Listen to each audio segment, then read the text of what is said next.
আসসালামু আলাইকুম everyone, welcome back to my channel with a new video. So আজকে আমি আপনাদেরকে বুফেতে যাওয়ার সেই পার্ট 2টা দেখাবো। তো পার্ট 2তে আজকে আমি আপনাদেরকে ডেজার্টের যে আইটেমসগুলো ছিল ওগুলো দেখিয়ে দিচ্ছি। খুবই কম ছিল, আমি আরও বেশি এক্সপেক্ট করেছিলাম। এখন দেখাচ্ছি স্যুপ। এখানে ছিল ভেজিটেবল স্যুপ, এরপরে ছিল কর্ন স্যুপ, আর ছিল মাই ফেভারিট থাই স্যুপ। আমি অন্য কোনো স্যুপ ট্রাই করিনি, শুধু থাই স্যুপটা ট্রাই করেছি। আর এখানে ছিল ডিফারেন্ট টাইপসের পিকলস, আর ছিল ফুচকা, যেটা মেয়েদের খুবই পছন্দ। কিন্তু এত খাবার খাওয়ার পর কি আর ফুচকা খাওয়া যায়? তো যাই হোক, জুস ছিল একটা আইটেম, আর ছিল পানি। তো খাওয়া দাওয়া শেষ করে বের হয়ে গেলাম, ভাবলাম অন্য কোথাও একটু ঘুরতে যাওয়া যাক, কোথাও গেলে হয়তো আরও ভালো লাগবে। তো এই জন্য এখান থেকে রিক্সা নিয়ে চলে গেলাম ধানমন্ডি লেক। যদিও লেক বলবো না, রবীন্দ্র সরোবরের ওই দিকটাতেই ঘুরেছি। তো রিক্সা ঠিক করে চলে গেলাম রবীন্দ্র সরোবর।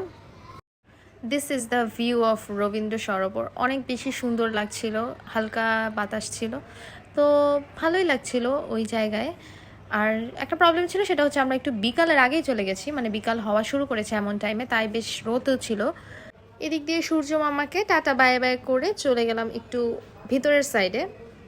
এরপর হাঁটতে হাঁটতে ভেতরের দিকে এসে দেখি এখানে একটা গ্রুপ ছিল যারা হচ্ছে গান করছিল।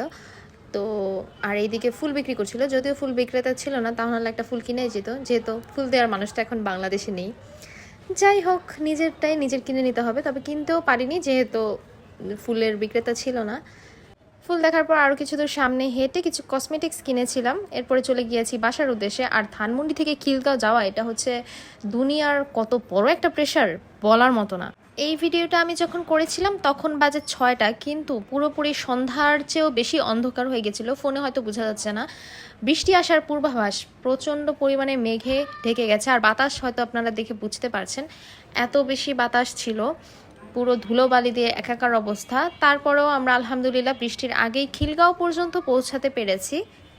এরপর এসেছি তালতলা মার্কেট, আর এইখানে এই এরিয়াতে দেখুন মেঘ কত পরিমাণে আকাশে দেখা যাচ্ছে, পুরো কালো মেঘে অন্ধকার হয়ে গিয়েছিল। তখন প্রায় সন্ধ্যা হবে হবে ভাব। তো ওই সময় ভেবেছিলাম একটু বসবো, কিন্তু ওরকম কোনো সুযোগই পাইনি, এত জোরে বৃষ্টি নেমে গিয়েছিল। আর এই বৃষ্টির আগ মুহূর্তেও জ্যামে বসে থাকার যে ব্যাপারটা, আর আকাশটা এত সুন্দর লাগছিল, মানে ভয়ঙ্কর সুন্দর যাকে বলে, এই রকম। তো পরে আর বেশি দেরি করা হয়নি, বৃষ্টির মধ্যেই বাসার উদ্দেশ্যে রওনা দিয়ে চলে গিয়েছি বাসায়। এই ছিল 2 দিন মিলিয়ে তৈরি করা একটি ভিডিও, আশা করি আপনাদের কাছে ভালো লেগেছে। আমার তো দিনটা ভালোই কেটেছিল। তো আজকের মতো এখানে বিদায় নিচ্ছি, ভালো থাকুন সবাই, আল্লাহ হাফেজ।